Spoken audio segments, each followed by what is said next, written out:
Three takeaways for Atlanta United's 3-1 loss to the Columbus Crew at Lower.com Field on Wednesday night. Sydney and Jackson with you. Jackson, kind of the same old story for Atlanta United whenever you go to Columbus.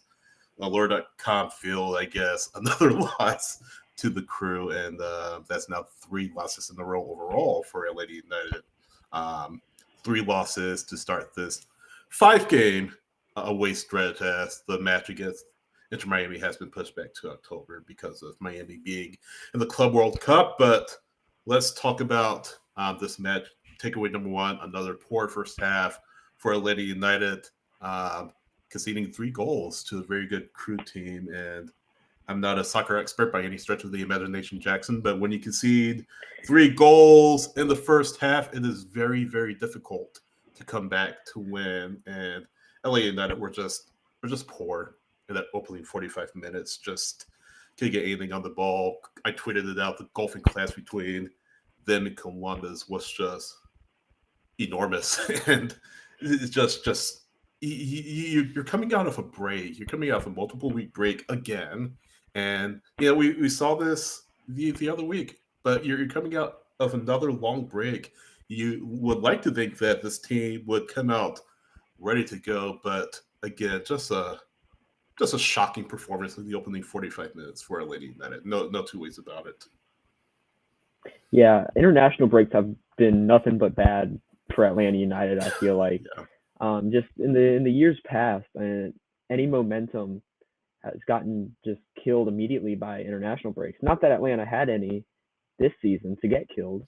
You said they were poor at Lower.com Field. They've been poor nearly everywhere. I mean, the past 3 matches now, that's 4, 5, 6, 9 goals conceded.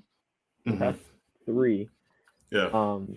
And thankfully that Miami game is postponed, or else you're going to Chase Stadium down in Fort Lauderdale, and I mean, who knows what the scoreline could be there.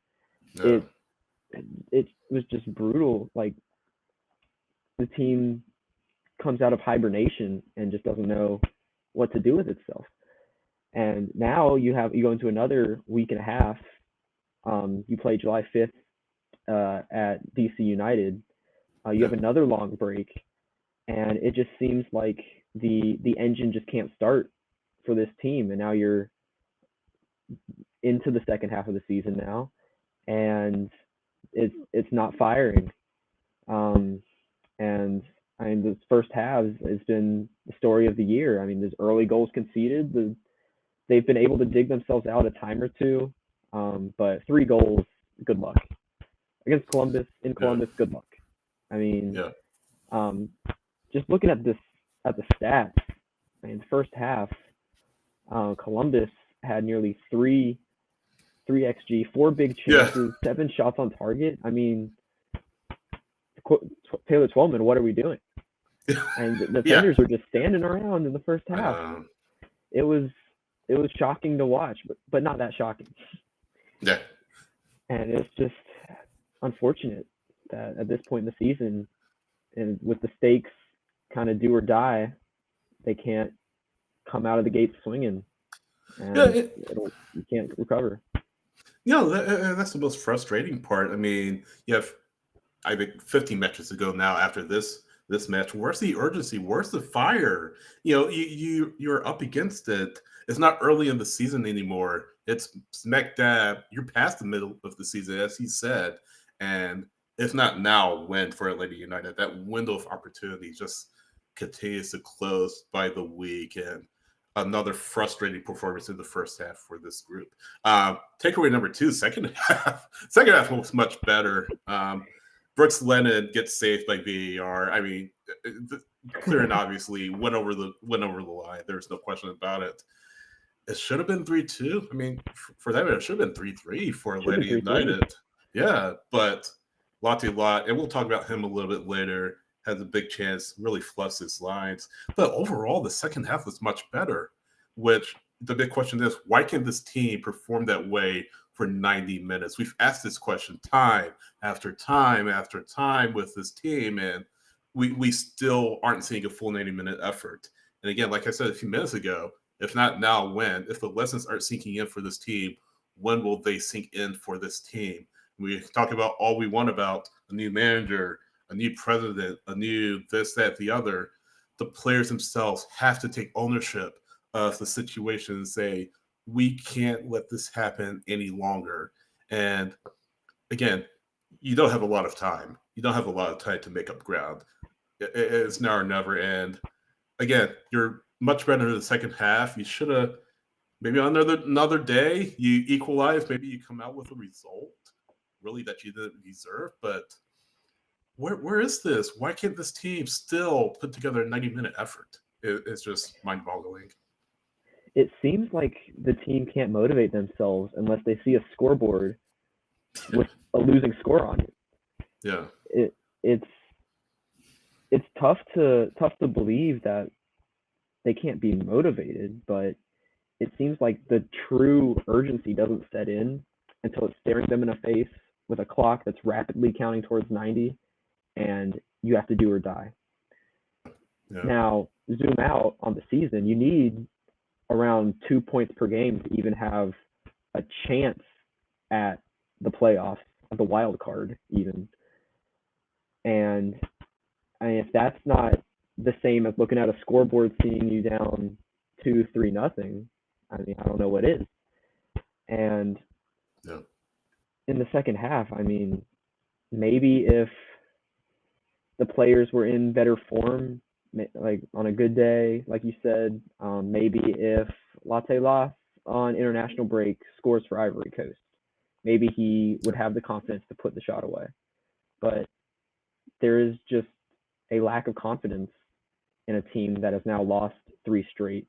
And thankfully, they were able to grab a goal, but even that goal, a little bit of fluky goal, a very fluky goal. I mean, Matt Edwards, I'm not sure how much control he had on the ball bouncing off of like his chest, maybe his torso. It kind of deflects off the goalkeeper, falls to Brooks Lennon, and the shot crosses the line barely, and it needs VAR just to give a goal that barely was. And from there, I mean, Atlanta, they put up 6 shots in the second half compared to 3 in the first, but only 1 shot on target. I mean, sure, it was more frantic, but Columbus is a team that you're not going to break down very easily. Right. I mean, 64% possession in the second half. They were olaying at Lower.com Field. Yeah. On every pass. I mean, you're not gonna get past that. You're not gonna get through that. And I mean, hopefully DC, no offense to DC, a less quality opponent. Hopefully you can do better, and start in the first half. But against Columbus, it's a big ask and too big for this team. No, and Columbus is too good a team to come out as flat as they did, as flat as Atlanta did this evening. Again, second half better, but again, this team needs to be putting together 90-minute efforts, and again, just mind-boggling why they still can't do it. Takeaway number 3, we talked about it a little bit earlier. Latte Lot, a glorious chance, great ball from Miguel Almiron to find Latte Lot in space. And Latte Lot really never gets control of the ball. When he does, he fires it wide of the net. Hasn't scored since March. Very troubling scoreless streak that he's on. MLS salary guide came out earlier today, and it's about what he expected from him. How much he'd be getting paid? Probably not. We didn't think that Almiron be getting paid $7 million plus or something like that. I forget the exact number, but something like that. But Latte Lot, about $4 million or so. These are the moments that you need your striker record MLS signing to come up big in, is my point. And again, showing that his confidence is just shot. I mean, he hasn't scored since March. Strikers feed on goals. Strikers need those goals to build that confidence, keep that confidence brewing. And we can't say that he didn't get chances tonight. He did get chances tonight, and he did put them away. That falls on his shoulders. And, he's not the reason why Atlanta United lost this game, right? But you need a much better effort from him. You need chances like that. When he does get chances like that, those chances need to go in the back of the net, and really just a waste of opportunity for him. Again, maybe on another day he scores, but no, this is today. We can only talk about today. And unfortunately, another wasted opportunity for him. He needs to get things going, Jackson, more sooner rather than later. I mean, again, we can't talk about he didn't get the ball. He did get the ball, but he has to make most of his chances that he does get in order for this team to move forward. On that chance, he did everything right except the score. placement of the shot. The reception of the ball, the cut back to beat his defender, he's clear on goal, and he just puts it wide. And that was his only shot on the night. One big chance missed. And the only way that Atlanta was going to have a chance in this game was those fast breaks, those balls over the top to beat Columbus's high press. And that's what you brought Bateloff in for. You brought him in for his speed. You brought him in to get in behind these high pressing defenses and finish.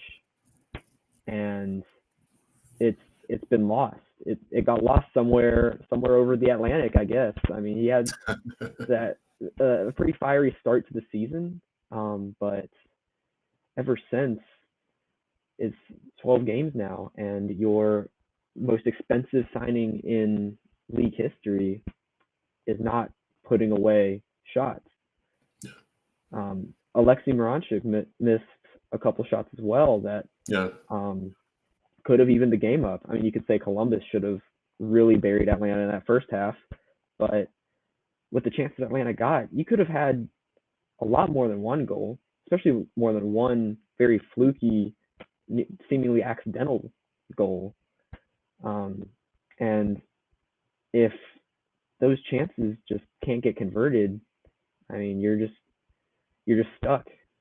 I mean, you can keep experimenting all you want, but at this point in the season, I mean, good luck. It's rough. I mean, get him a penalty at least. Someone go down in the box, flop, concede a penalty, and let the man take it. Because he just needs something, anything, to get himself started again. And I just don't know when that's going to happen.